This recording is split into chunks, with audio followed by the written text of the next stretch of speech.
Long ago, in the land of Canaan, there lived a man named Jacob who had 12 sons. Among them was Joseph, a boy unlike the others.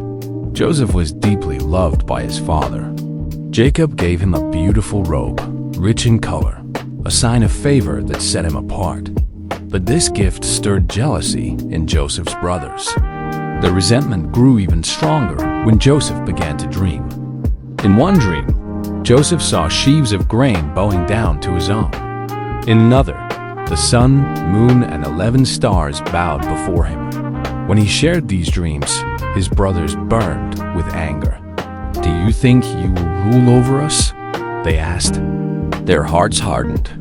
One day, Joseph was sent to check on his brothers while they tended sheep far from home. When they saw him coming, they plotted against him. "Here comes the dreamer," they said. "Let's get rid of him." They seized Joseph, tore off his robe, and threw him into a dry pit. Though Reuben hoped to rescue him later, the others acted quickly. When a caravan of traders passed by, they sold Joseph for silver and sent him away to Egypt. To hide their crime, they dipped Joseph's robe in blood and showed it to their father. Jacob believed Joseph was dead, and his grief was deep and unending. Meanwhile, Joseph arrived in Egypt as a slave. He was purchased by Potiphar, an officer of Pharaoh. Though Joseph had lost everything, the Lord was with him. Whatever Joseph did prospered. Potiphar noticed and placed him in charge of his entire household. But trouble came again.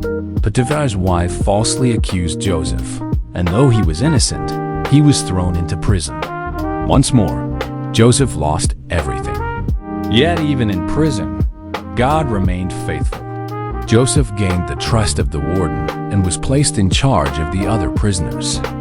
There, Joseph met two servants of Pharaoh, the cupbearer and the baker, each troubled by strange dreams.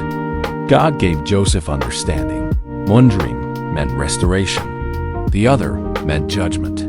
Just as Joseph said, both dreams came true. Joseph asked only one thing: "Remember me," but he was forgotten. 2 long years passed. Then Pharaoh himself dreamed troubling visions no one could explain. At last, the cupbearer remembered Joseph. Pharaoh sent for him immediately. Joseph stood before the most powerful man in Egypt. Pharaoh said, "I hear you can interpret dreams." Joseph replied, "Not I, but God will give Pharaoh the answer." Pharaoh described dreams of abundance, followed by famine. Joseph explained that God was warning Egypt of 7 years of plenty, followed by 7 years of severe hunger. He advised Pharaoh to prepare wisely. Pharaoh recognized God's wisdom.